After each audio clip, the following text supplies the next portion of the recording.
But we used to go in and what neighbours do because she was needing help. My mum, I suppose my mum became a carer more or less, but not officially. And then she used to go on about him and that. They never really go, but he was their only son. And so this was his third mission. The first two were aborted for weather.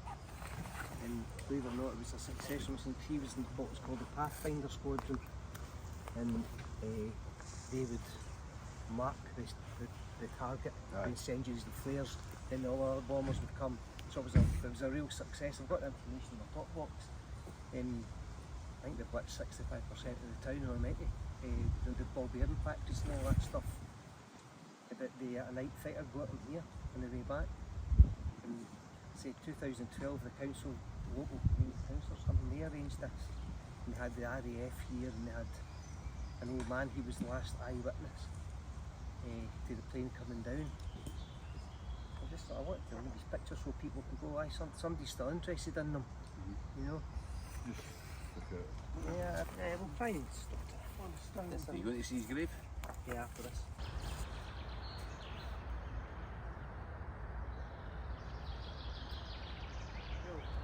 This chap, Wilson Hebington Gordon, he was the son of our neighbours back home in Europe, next door neighbours.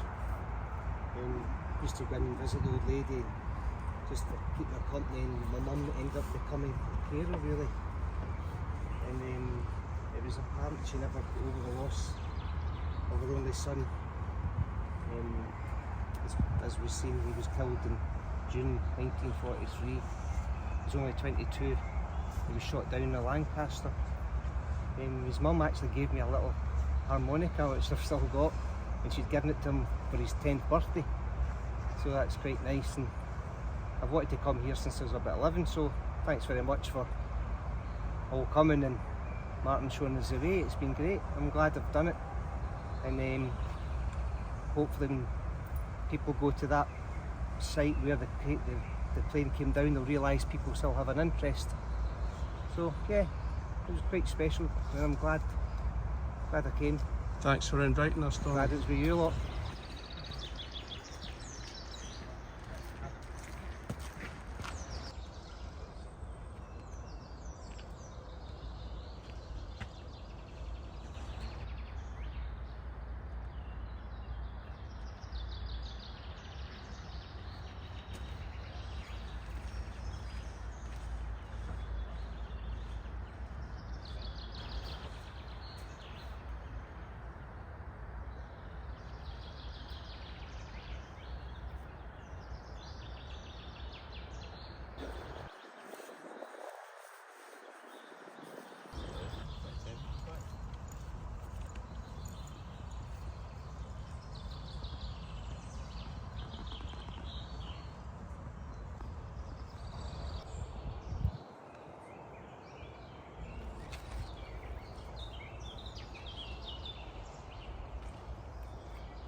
Man.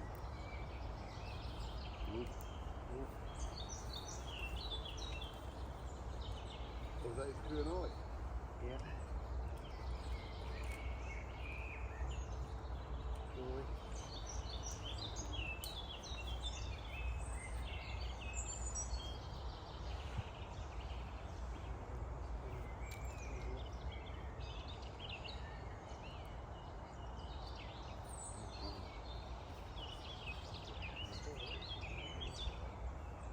Say a couple of words if that's okay.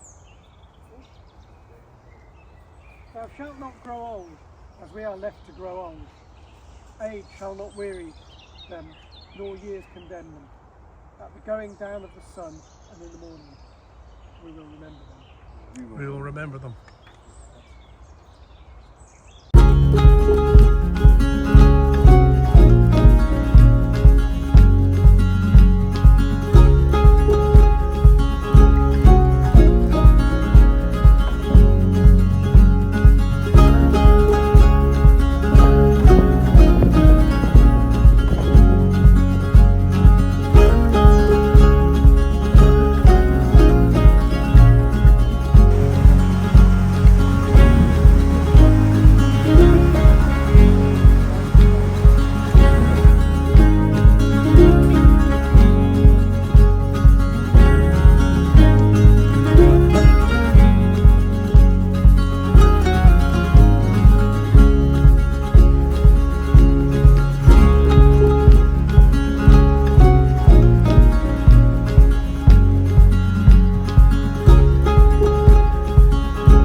And then over 400, 450 degrees. Yeah, it's great.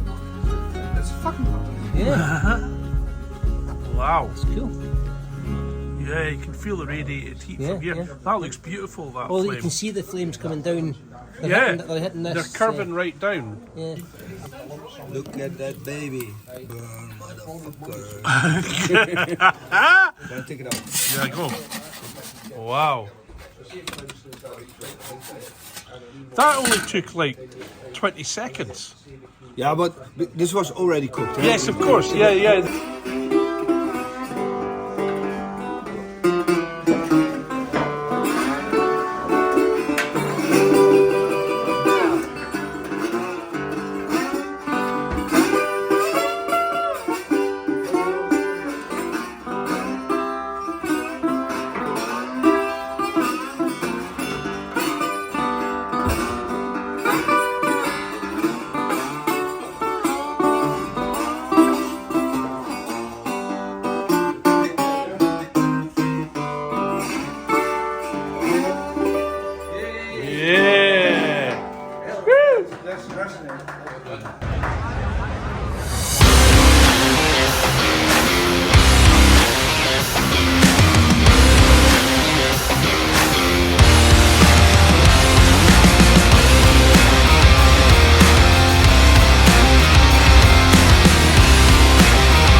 Entrance to 113 Prevost Company, Royal Military Police station was over there, and me and David here were 3 years. There was a church and there was accommodation empty, but it's all been taken over by the Germans, German unit. And I'll tell you about one night shift that I did, and it was absolutely unbelievable. So I was out on patrol with Chris Moss. We managed to write off a police car, completely fucking written off. We came back to the station to do our statements. There was an earthquake down at Bonn, so this whole hill, Walton's Mountain they called it, this whole mountain started shaking, and we were in the police station thinking the building was going to fall down. And at the same time the IRA were actually doing their shooting all over the place, down at Dortmund and up at Ham. And I was writing my statement, the mountains just started to shake, and then about 20 minutes later all I heard was guns getting cocked at the back of the station. And it was the guard that was actually just cocking their weapons at the back of like a dry fire pit. Eh?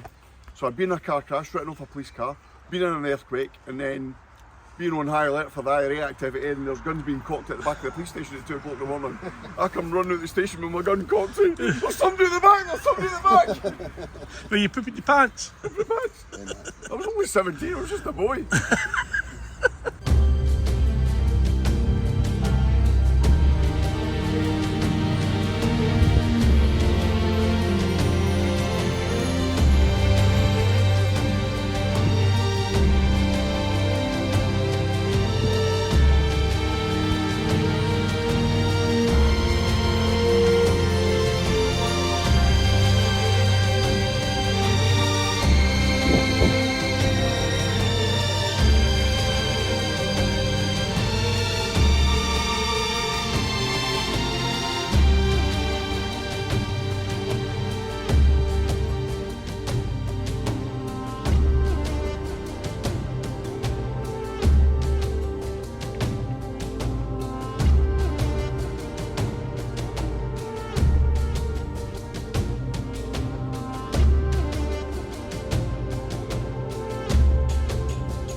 This is the what's it called? Captain America. No, I'm Scotland. all right. Come to They the come ship from America. to container. Oh, it's came from America. Come from America. In this machine come from Las Vegas. Ja. Bisschen Gummi. Bisschen Gummi da. No, this is Öl. this is here. Ah, ja. Fat. This is new fat on the rim.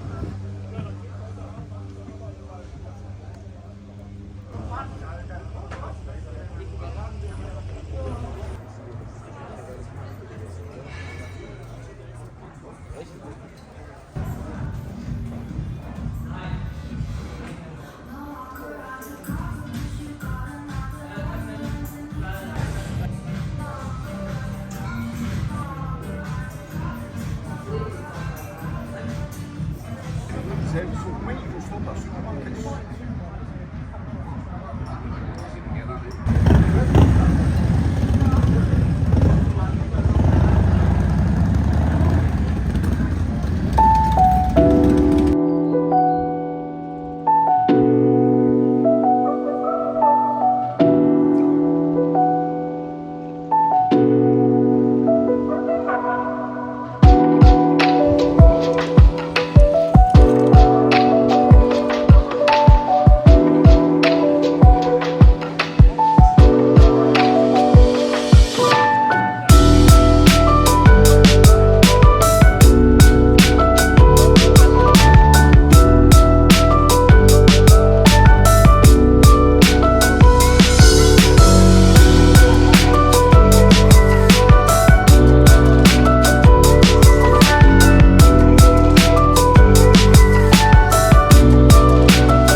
Martin, how you feeling, darling? I feel it's rough as fuck. It's can you hear my voice? Is that because you were shouting to try and speak in that pub last night with the noise? Soppy leaks. No, it's not. That's not. That won't do. So what's the nearest town? Well, Amek. Waiting a bit.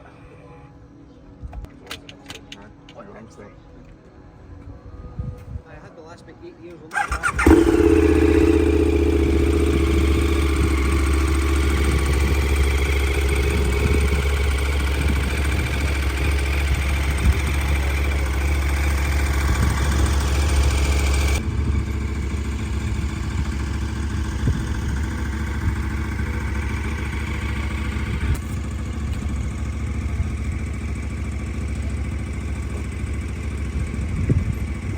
How'd you spell that luncheon? L-A-N-G. We're Zurst. We're going to go down to Delic, pick up this green and yellow road, round the dam, all the way around here, and down to the top of the Sorpay to Langshed, where we'll meet Marty. Right, okay. That's 16 miles from here to Langshed for Marty, but it's probably about 30 miles for us To do the... to do the Right. scenic road. Okay, that's what we're here for.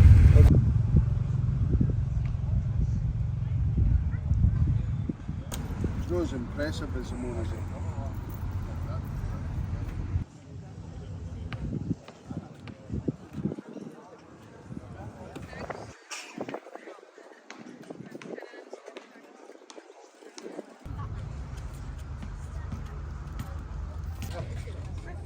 Getting...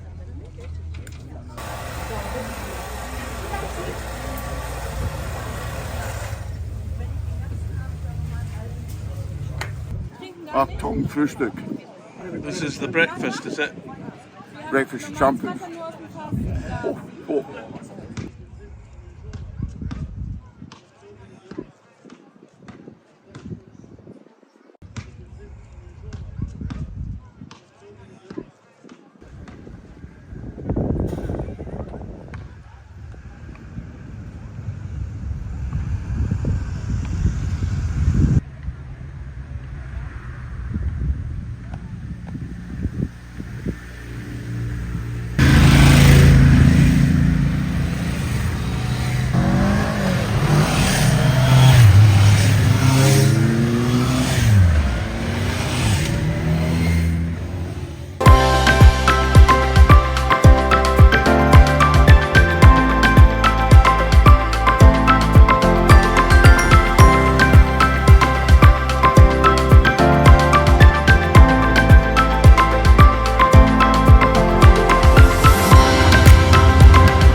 here we are at the services on the northbound motorway, about 200 clicks from Imuden, and the old girl has let me down.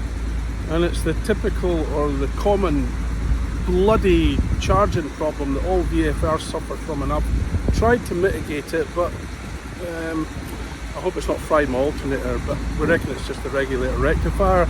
And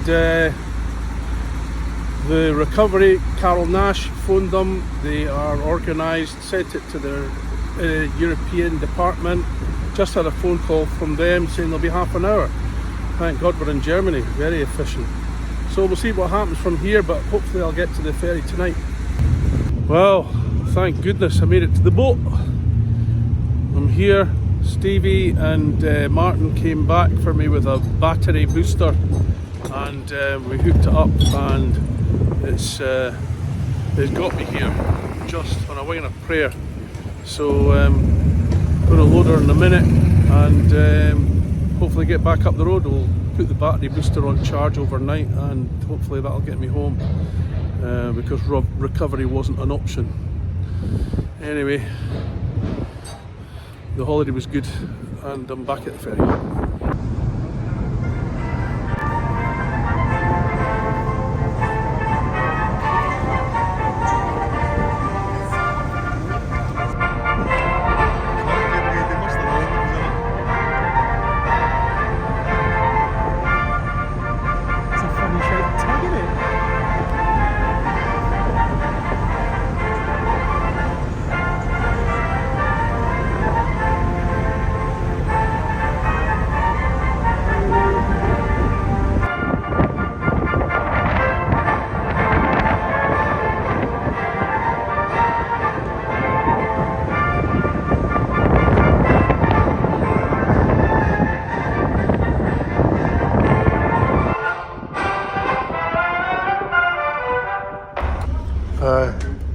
Yes, well, posh. Martin, are you posh? Very posh. We got to the other side of the water, but a couple of miles up the road, she conked out for good. And there was no other option but to have her recovered, which meant I got a nice train journey back up the road, which was a nice pleasant end to the journey, looking on the bright side, to be perfectly honest. And it didn't spoil the holiday. So there you go. Well, home safe and sound. And thanks again to Martin and Stevie and Davey for the battery booster. I couldn't have got home without you guys. Thanks again.